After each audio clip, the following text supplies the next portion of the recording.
In this video, I'm gonna chat with you about how to choose your homeschool curriculum. I know it can be overwhelming. This is the season that people are starting to think about what is gonna be the curriculum for next year, or maybe it's the first time that you're homeschooling. Well, this video is right for you.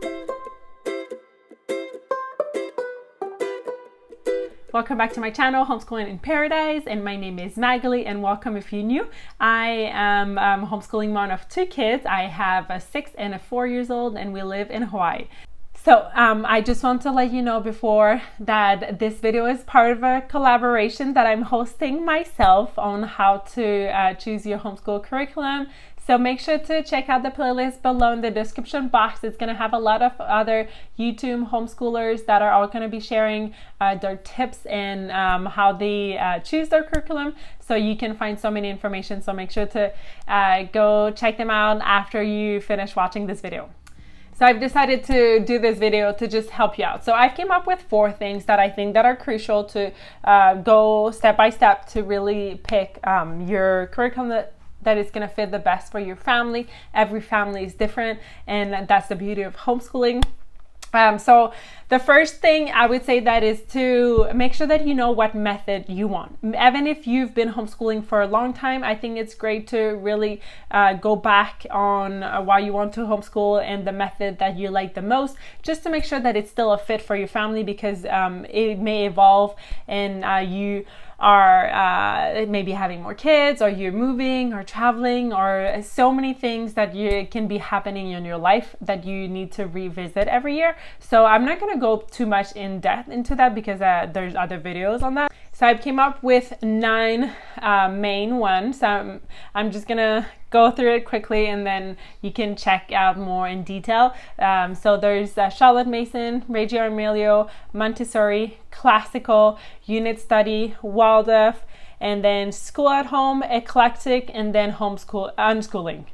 So these are the 9 ones. So really to revisit which one you're more drawn into. It can be multiple and things like that. The second thing that I would say is that you need to answer some specific questions, and that's really up to you on, and it's gonna really change on what kind of curriculum that you're looking for. So here are the questions that I think that you should all answer. First of all, it's going to be if you want it online or not. So some people like it more in paper that you do at home, or some other wants to have their child in the computer doing the work online, maybe with the tutor or things like that. So that's the first question. Second question that is similar to the first one is the hybrid or all at home. So the hybrid is that some people are going to be in school like 1 or 2 days a week and out of like somewhere physical, and then the rest of the time they're going to be at home doing schoolwork, and then it can be like all online after that or all at home. It's really depending on what you're looking for, if you're working in your schedule and things like that. The third question would be to answer, what is your budget? Every family is different, and some people, their budget is really high in the 1,000, and some people it's more in the hundreds. So that's going to affect really what kind of curriculum that you're going to be using, because some are more expensive and then some are free, but you have to do more research and more work at home for yourself. And then next question is going to be if you want religious or secular. So a lot of people, I mean, that's really a big one. So if you're religious, then sometimes you want to have the curriculum that are all religious, or sometimes you want a curriculum that is secular, and then you're going to add yourself religious, like the Bible, or study things like that. Or if you're secular and then you really don't want to have religious part in it, then taking curriculum that is religious and trying to make it secular is not really working well. So that's really one thing to look into. Next one is going to be if you're going to be using books. Are you going to be buying books? What is your budget to buy the books? Are you going to buy them like thrift store or Amazon, online, things like that? Or are you going to use it more at the library?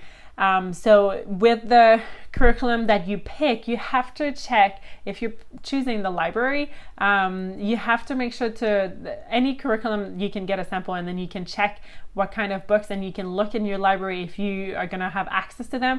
Where I live, we have access to a lot of different libraries, but that can be different for every family. So that's one thing to check before buying curriculum, to make sure though, so you don't buy the curriculum and then you arrive to find the books and you can't find them. Also, another question is, are you going to implement games? What kind of games and things like that? Are you going to do like as well multi subject level for grades? If you have multiple kids, are you going to be teaching like all different family subjects all together, and then language arts and math separately, or are you going to all do it separately if you have 1 or 2 kids or 3 kids? That's one thing to ask as well.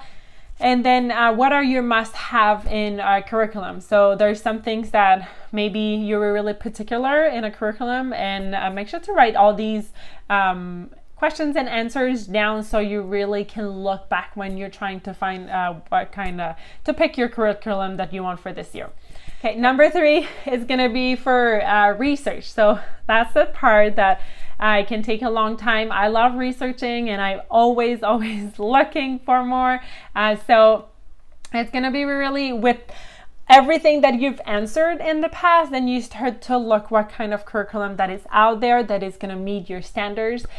So you start on Google, type in what kind of you all the method that you want and things like that, and then you go on the website and you're really looking at if it's gonna be good for your family, a good fit. And then also you can join some groups on Facebook, ask questions there, and all the curriculum that you're going to be finding, you can always find a sample. Make sure to download the sample and look through and see if that would be a good fit for your family.